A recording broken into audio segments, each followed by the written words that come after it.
Bueno, ha llegado el momento que hagamos un análisis pormenorizado de las conductas que se describen tanto en el Código de Salud como en leyes accesorias que pudieran dar pie a la imposición de sanciones administrativas. Tenemos un largo catálogo de conductas prohibidas, de tipificaciones que se realizan dentro de las diferentes normativas que rigen la actividad de los profesionales de la medicina, odontólogos y demás técnicos que también están sometidos al control y verificación por parte de la entidad estatal correspondiente, el Consejo Superior de Salud Pública y por supuesto las diferentes juntas que realizan, como hemos dicho, la verificación y la determinación de responsabilidades desde el punto de vista disciplinario. Pues como decíamos, es imposible que hagamos un análisis puntual de cada uno de los supuestos, pero creo yo que es importante que analicemos al menos las que podrían traer mayor dificultad. Bueno, por ejemplo, una de las que podríamos denominar problemáticas es la sanción que se contiene en el artículo 284, que constituye, conforme a la ley, infracciones graves contra la salud.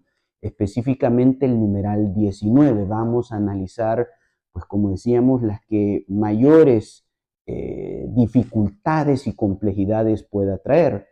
Vemos que se plantea que la conducta notoriamente inmoral observada en el lugar donde se ejerce la profesión, pues eso puede conllevar a una sanción administrativa. Aquí tenemos varios problemas. En primer lugar, el concepto de moralidad. Realmente, pues se trata de un término bastante amplio que pues también puede gozar en ocasiones de cierto rango de subjetividad. Aquí pues también se debe de utilizar el criterio de especialidad, que ya lo hemos mencionado previamente a la hora de la tipificación de sanciones administrativas. Por ejemplo, la utilización de cierto lenguaje soez, por ejemplo, pues también cierto tipo de conductas que podrían caer en inmoralmente inadecuadas desde el punto de vista sexual. Bueno, todo eso pues tiene su regulación especializada, la cual pues en principio tendría que quedar fuera. El problema con el término es que podría dar pie también a la sanción de cierto tipo de actuaciones que realmente pues tienen que ver o se vinculan con otros ámbitos. Por ejemplo, es común que en algunas ocasiones en una clínica pues no se entreguen facturas. Bueno, eso va en contra de la moral, sí, pero encajaría específicamente en cuanto a el bien jurídico que se pretende proteger, que es específicamente la salud. Bueno, ahí es a donde puede surgir las diferentes interrogantes que dan pie a que existe en la práctica bastante ambigüedad.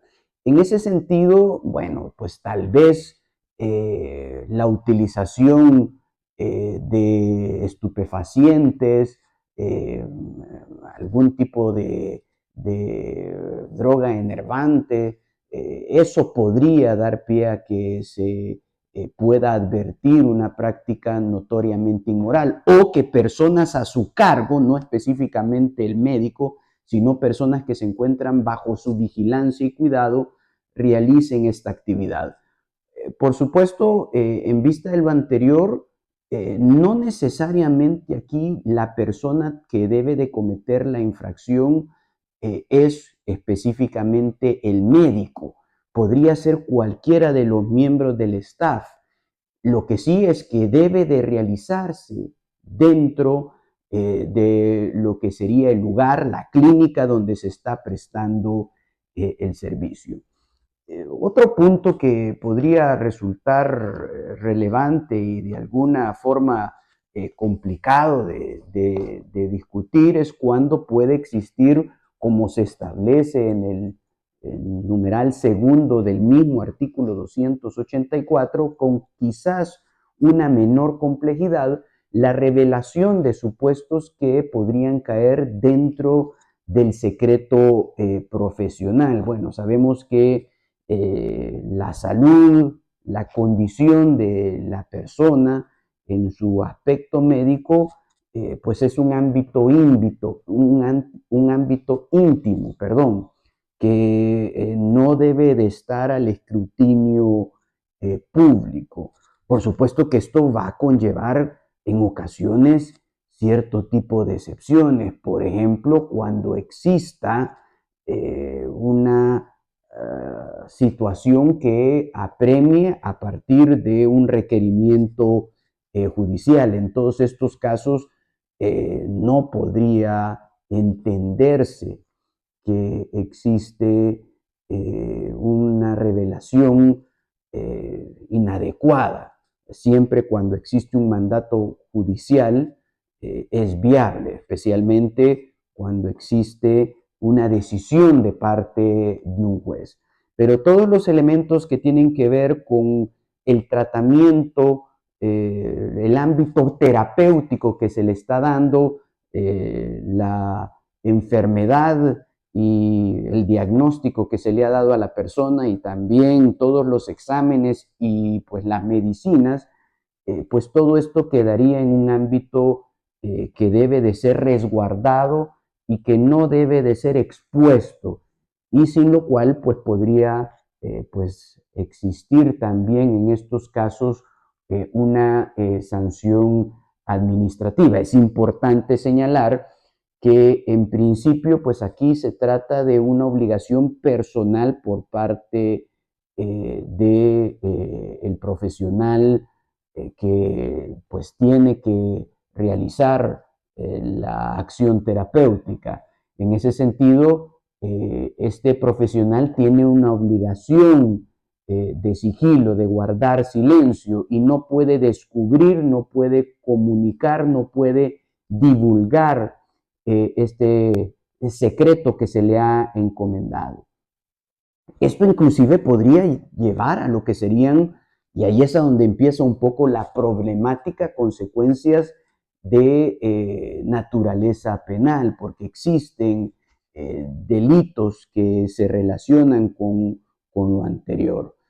A partir de que se trata de información reservada, que el sujeto activo de la obligación, en este caso los profesionales, conocieron exclusivamente en razón de su profesión. Entonces, toda esa información que se conoce exclusivamente en razón de su profesión, pues provoca justamente una obligación a que no existe exposición de la misma. Otro supuesto bastante frecuente que podemos ver también en la normativa correspondiente es esa delegación que hace el médico en personal que denominamos auxiliar, funciones y atribuciones que son propias, exclusivas, por ejemplo, de un odontólogo, de un médico. Esto es algo que se da con bastante frecuencia.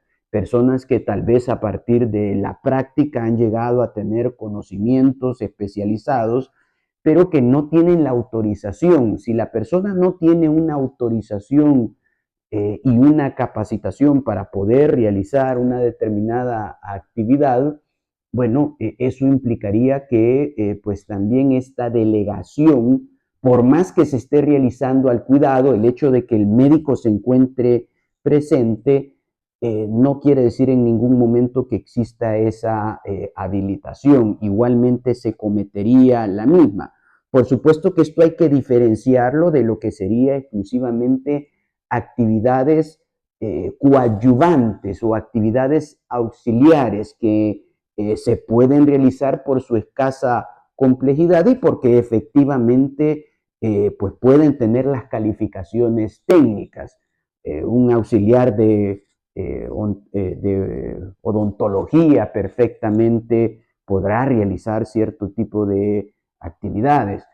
Bueno, por ejemplo, pues poner capas de flúor y situaciones o conductas análogas o actividades que pues no se necesita ningún conocimiento especializado, pero ya, por ejemplo, proceder a realizar una delegación que implique un conocimiento especializado y que después simplemente sea revisado por el profesional, pues eso pues implicaría una sanción. Hay que tener pues también conciencia de que en muchas ocasiones tenemos una dificultad probatoria porque tendríamos básicamente la postura de la persona acusada con la postura de el médico que simplemente rechaza la acusación que se le está realizando. En ese sentido, pues, en muchas ocasiones tenemos problemas de índole probatorio. ¿Podrá esto enervar en su caso la presunción de inocencia? Bueno, porque como decíamos, pues básicamente tendríamos dos pruebas contradictorias que por supuesto tendrán que ser evaluadas por la sana crítica, pero en muchas ocasiones quedaría una de las pruebas que es de las que podemos desconfiar en mayor medida, que sería la prueba testimonial, que es la menos adecuada en muchas ocasiones. Por eso es que este tipo de situaciones, eh, pues a efectos de procedimientos, generalmente queda en impunidad, sin perjuicio de que pues podrán haber casos en la vida práctica que se puedan confirmar. Bueno, eh, podrán haber supuestos un poco más complejos, donde pues también, como lo hemos dicho, existe un grado de subjetividad, existen tipificaciones donde la ley ya no establece una gravedad de alta intensidad, sino pues las califica como menos graves. Por ejemplo, en la establecida en el artículo 43, literal G, que establece que pues no se podrán utilizar y publicar en medios de difusión falsas referencias técnicas o procedimientos personales o que no correspondan a su formación profesional y que induzcan a engaño. Bueno, aquí podemos ver que los elementos que configuran lo anterior, pues no son sencillos, no son simples. En primer lugar, lo primero que se deviene del análisis, del estudio del mismo, es que tienen que haber medios de difusión. Los medios de difusión, pues antes eran exclusivamente el periódico, pero en la nueva era de la información, pues pueden ser medios electrónicos. Basta con que existan medios de difusión que tengan cierto tipo de alcance. Y para ello, pues podríamos estar hablando de Facebook, podríamos estar hablando de páginas de Internet especializadas en el ámbito de la medicina o similares, pues también en periódicos, donde se procede justamente a utilizar y hacer referencias a procedimientos que pues quizás no tienen un sustento en la realidad, donde pues tal vez solo se participó en primer lugar tangencialmente, donde existen referencias médicas dudosas que lo que tratan es dar una exposición al médico. Lo que se busca es pues tratar de exagerar la trayectoria del profesional, la experiencia que el mismo tiene y pues eso pues puede crear un conocimiento falso puede crear información positiva que no se sustenta en la realidad y existe una voluntad de publicarla con un ánimo de engaño para atraer pacientes, para obtener un beneficio que generalmente, como decíamos, es económico, aunque también pues podría ser una estima. Yo quiero obtener prestigio a través de lo mismo. Aquí pues podemos ver, se viola además del derecho a la salud abstractamente, también se violenta el deber de veracidad y lealtad profesional. Pues por supuesto que nuevamente esto debe de estar relacionado, como lo dijimos oportunamente en el caso de la moralidad vinculado a temas de salud, porque eso es lo que viene a proteger el código.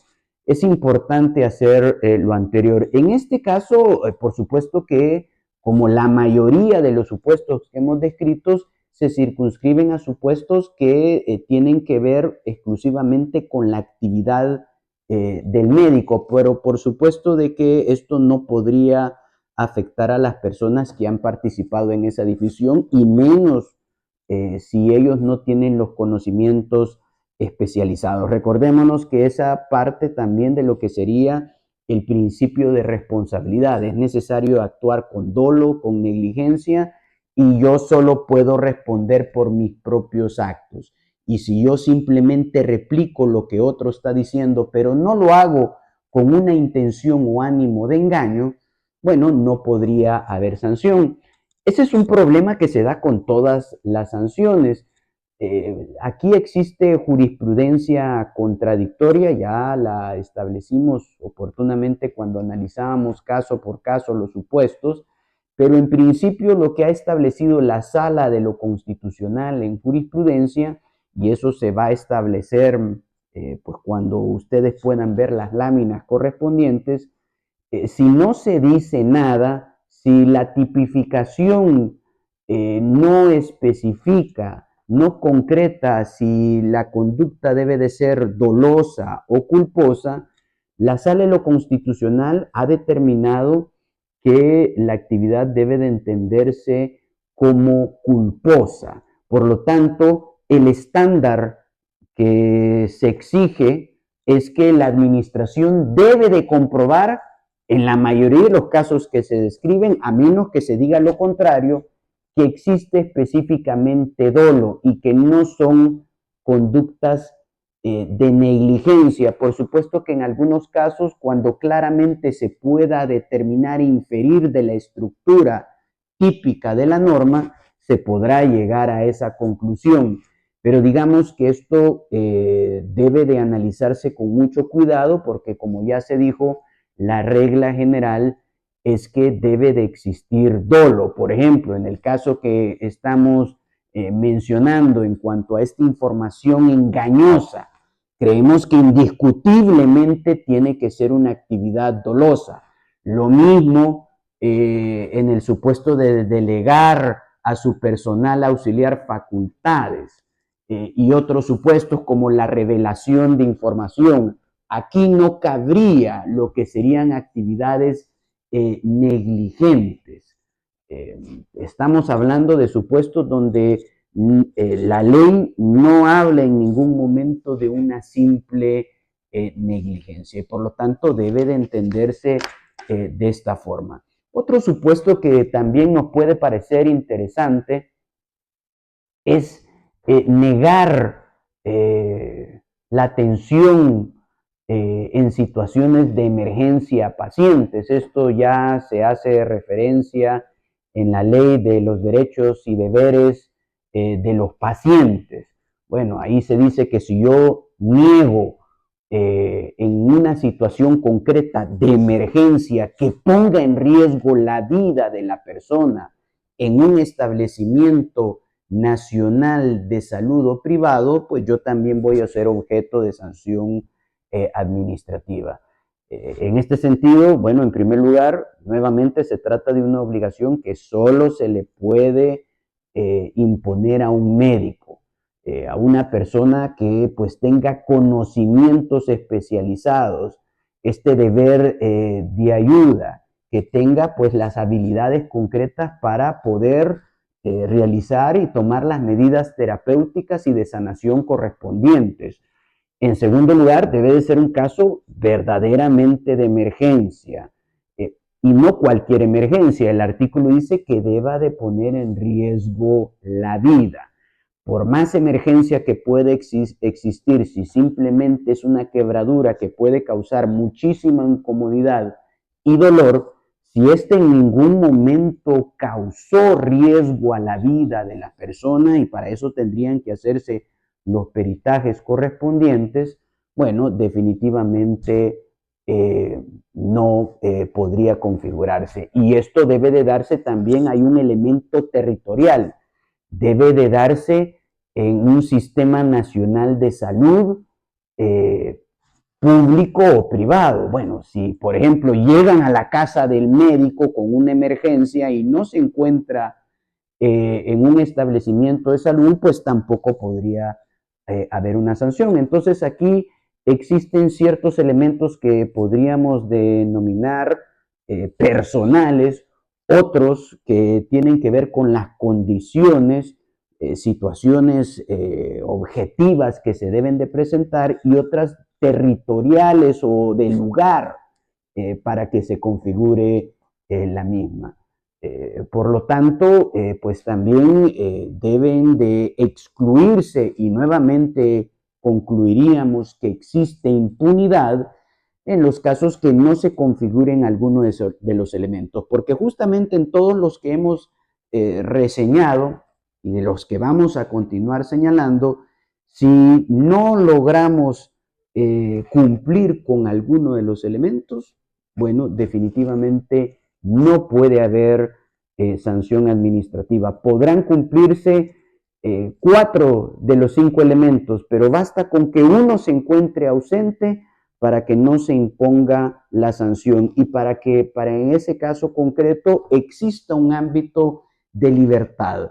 Recordémonos que de conformidad al principio de tipicidad, por más, digamos, inconveniente que pueda parecernos, por más, pues, inético que pudiera parecer, si no encaja dentro de los supuestos concretamente establecidos, bueno, a partir de los principios de seguridad jurídica y a partir del principio de libertad, deben entenderse que hay una libertad absoluta para actuar.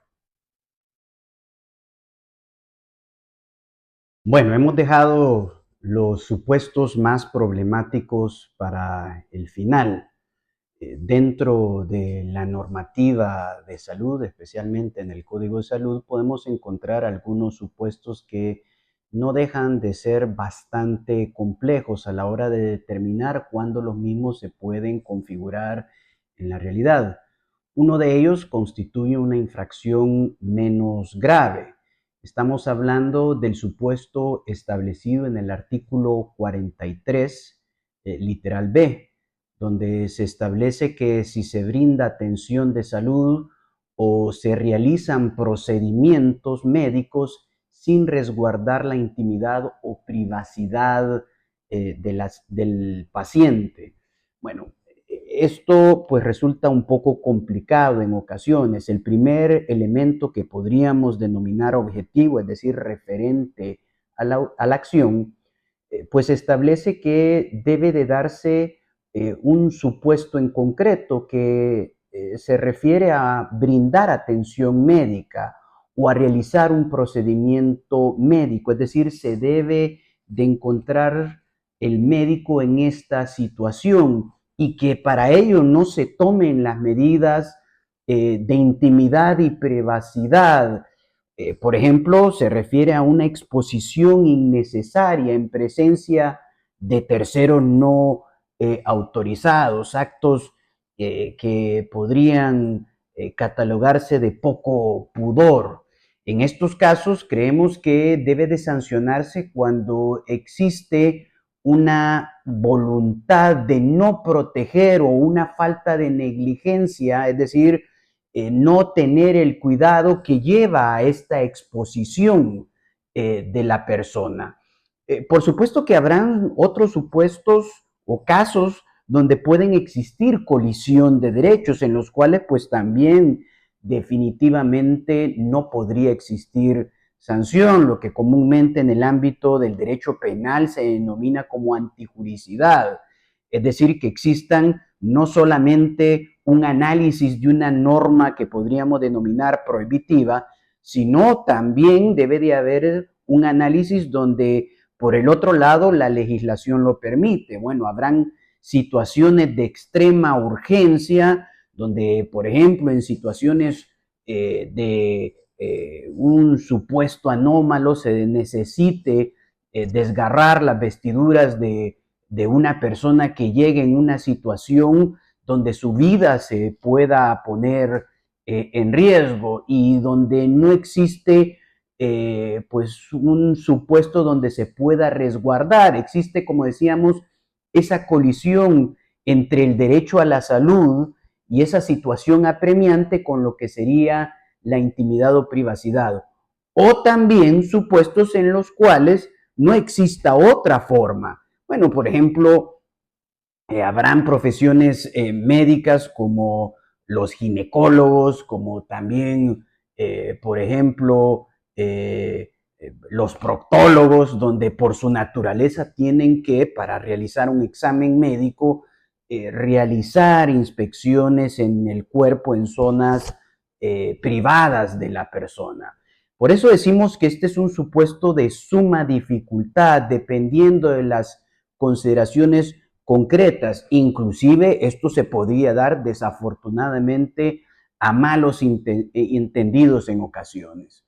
Bueno, otro supuesto que debe de diferenciarse de supuestos que también se emplean dentro de la normativa, ya no se trata de una infracción menos grave, sino una que podría definitivamente catalogarse como de intensidad y gravedad dentro del sistema, es anunciar o aplicar fármacos inocuos, atribuyéndoles acciones terapéuticas. Aquí hay dos verbos rectores que tenemos que tener en cuenta.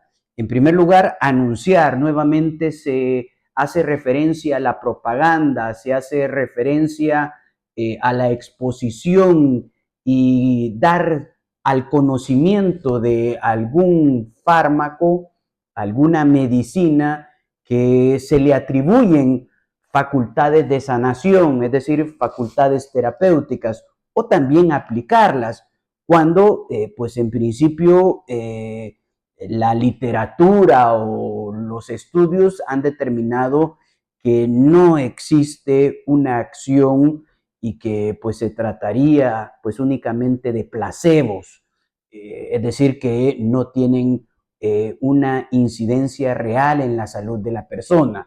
Debe diferenciarse este supuesto en los casos donde se provoca un daño. Aquí el calificativo que se le debe de dar a los fármacos es que sean inocuos, es decir, simplemente que no causen efectos. Si por el contrario causa un efecto dañoso, bueno, ahí se tendría que entender que se incurre en otro de los supuestos. Por eso es que aquí se debe de aplicar siempre y en todo caso, como lo hemos dicho, el principio de especialidad en cuanto al concurso de leyes aplicables, donde el supuesto especial se debe de preferir sobre las tipificaciones que solo se hacen de forma general. Bueno, finalmente, y quizás con esto finalizaríamos estas sesiones, pues sería justamente un supuesto establecido también como grave, descrito en el numeral 16 de las sanciones establecidas en el artículo 42 que se determinan como graves, y es justamente el impedir el ingreso e inspección de delegados del ministerio. Aquí nuevamente debe de tenerse muchísimo cuidado porque si bien en algunas ocasiones pues esto va a conllevar por sí mismo una sanción, no debemos de perder de vista que también la Constitución prevé la inviolabilidad de la morada y que la morada únicamente es posible ingresar a ella por consentimiento de la persona o por mandato judicial, que son las reglas generales, o cuando exista flagrante delito o peligro inminente de la perpetración o por riesgo grave de las personas. Esto, en todo caso, se viene a replicar, inclusive un poco ampliar en la ley de la jurisdicción contencioso administrativo. Este artículo 20 que establece reglas constitucionales y, como sabemos, tienen una jerarquía constitucional y por lo tanto se sobrepone sobre la normativa secundaria, bueno, también tiene una regulación infraconstitucional. Bueno, el artículo 12 de la ley de la jurisdicción contencioso administrativo, pues establece que en caso donde se necesite ingresar a un domicilio, residencia, incluye en todos estos casos, y lo dice de forma expresa, clara y categórica, establecimientos locales, agencias y cualquier otro similar, aquí siguiendo, digamos, un poco la jurisprudencia de la Sala de lo Constitucional, donde se debe de entender que, por ejemplo, los puestos de trabajo, los establecimientos locales son una extensión del domicilio y de la morada de la persona que está siendo investigada pues a partir de una sanción administrativa, bueno, necesariamente deben de cumplirse los recaudos correspondientes.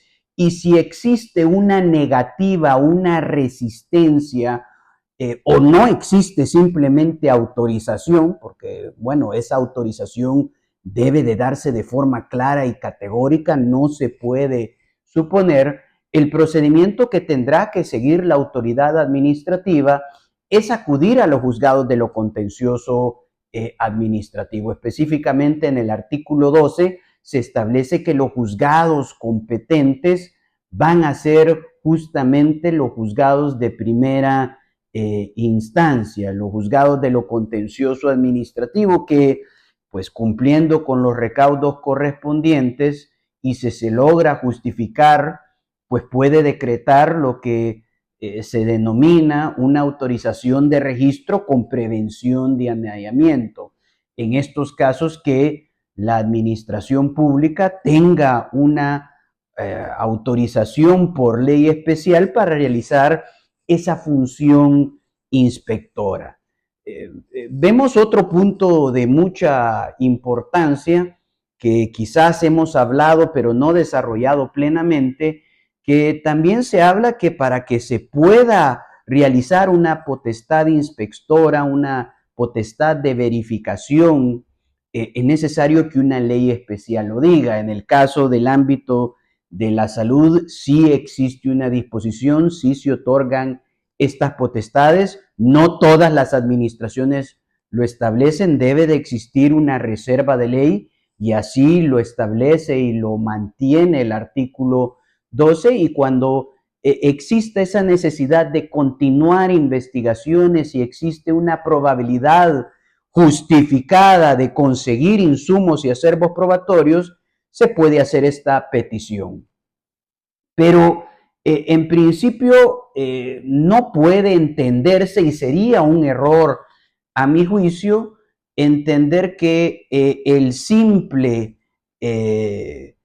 la simple negativa de no dejar entrar a una persona podría constituir un supuesto de infracción administrativa. Si se entiende que es una extensión del domicilio, de la residencia, del establecimiento local y que se están invadiendo espacios íntimos de la persona, y estamos hablando quizás en todos estos casos de lo que serían más que todo clínicas de profesionales, tal vez es un poco diferente, pues tal vez en un hospital, tal vez es diferente, pues también pues en una empresa farmacéutica, una fábrica que realiza, o una sala de ventas. Diferentes son locales que están completamente abiertos al público, y otros que por el contrario pues tienen o poseen zonas restringidas, donde pues como decíamos, siguiendo la jurisprudencia de la Sala de lo Constitucional, bueno, esto podría provocar, en primer lugar, que no exista la posibilidad de imponer una sanción administrativa, o por el contrario, pues también si se realiza la inspección correspondiente y la misma no se justifica constitucionalmente, pues a partir de las reglas establecidas en el artículo 20 de la Constitución y ello vinculado con el artículo 12 de la Constitución, eso podría provocar igualmente que cualquier prueba que se haya diligenciado de esta forma pueda ser considerada ilegal. Recordémonos que para que la prueba pueda ser admitida, tanto de oficio como a petición de parte del ciudadano, debe de cumplir con 3 recaudos que son indispensables: la pertinencia, es decir, que tenga una vinculación con los hechos que estamos discutiendo; en segundo lugar, utilidad, es decir, que exista esa aptitud para que pueda llevar a conocimiento de la autoridad que está conociendo del el procedimiento disciplinario sancionador; y en tercer lugar, la legalidad, es decir, que se haya realizado conforme a la ley y respetando los derechos constitucionales de las personas. Esto resulta sumamente importante porque también recordémonos que en el presente caso, si se dan violaciones constitucionales, bueno, también ahí hay que tener claro que podría entrar en juego el régimen de responsabilidad directa del funcionario público. Si el funcionario público se extralimita en sus funciones y provoca un daño en la esfera del particular que constituya una violación constitucional, bueno, sabemos que esto puede provocar inclusive ya no responsabilidad del Estado de naturaleza institucional, sino responsabilidad eh, personal, que pues en estas situaciones, conforme a las reglas que establece el artículo 56 y siguientes de la Ley de Procedimientos Administrativos, debe de tenerse en cuenta. Bueno, como lo hemos visto, pues creemos que todo el tema de las sanciones en el mundo o en el ámbito del derecho disciplinario, en el ámbito de la salud, en la normativa del Código de Salud y la Ley de Derechos y Deberes de los pacientes, bueno, se rige bajo las reglas tradicionales de las sanciones administrativas. Así uniformemente lo ha determinado la jurisprudencia tanto de la Sala de lo Contencioso Administrativo como de la Sala de lo Constitucional y demás tribunales que conforman este sistema. Por lo tanto, siempre debe de llegarse a la conclusión que el artículo 139 y siguientes, a partir de lo establecido en la parte final, en el capítulo final de la Ley de Procedimientos Administrativos, debe de tener siempre plena aplicación. Siempre vamos a tener vigente el principio de legalidad, siempre vamos a tener vigente lo que sería la reserva de ley, que es una manifestación clara de la legalidad. Por otro lado, la tipicidad, la concreción a partir de la norma que se establece jurídicamente. Por otro lado, pues en los principios de responsabilidad, presunción de inocencia y otros que tienen trascendencia, como podrían ser el ne bis in idem y proporcionalidad. Y debe de cumplirse, tal como se ha determinado, con las etapas procedimentales establecidas, las cuales, como hemos dicho, deben de cumplirse escrupulosamente. No cumplir la normativa de la Ley de Procedimientos Administrativos podría conllevar, aunque la sanción pudiera parecer justa, podría un hierro dentro de la tramitación o la inaplicabilidad de alguno de estos principios, a so pena de pensar que se está satisfaciendo el interés público, a la erradicación de la norma administrativa. Por lo tanto, no solamente se debe de tener una convicción a partir de lo que se ha recopilado probatoriamente, sino se debe de cumplir en todos los casos con el debido proceso. Como siempre, pues para mí ha sido un placer haber impartido este curso. Espero que les sea de muchísima utilidad. Cualquier pregunta, cualquier interrogante que los miembros del Consejo Superior de Salud Pública y las juntas de vigilancia puedan tener,